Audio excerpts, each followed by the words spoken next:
türküsünü şenlendirir düğünümüzü.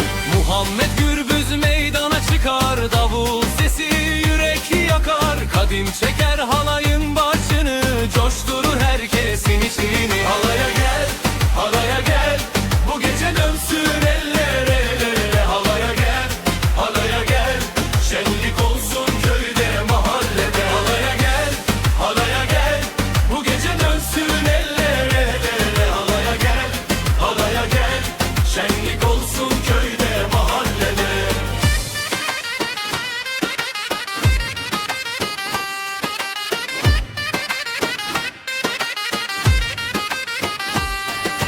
Seda söyler güzel bir türkü, yankılanır dağın önü. Zeynep döner al yazmasıyla, ay ışığı kalır yanında.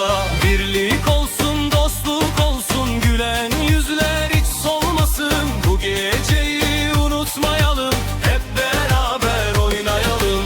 Hey hey hey, kaldır elleri, hey hey hey, sar dostları, davul zurna susmasın. Bu halay hiç bitmesin. Halaya gel, halaya gel, bu gece dönsün eller el ele. Halaya gel, halaya gel, şenlik olsun köyde mahallede. Halaya gel, halaya gel, bu gece dönsün eller el ele. Halaya gel, halaya gel, şenlik olsun köyde kentte.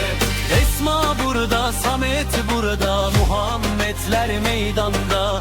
Kadim, Seda, Zeynep ile halay dönsün gece boyu bir arada. Halaya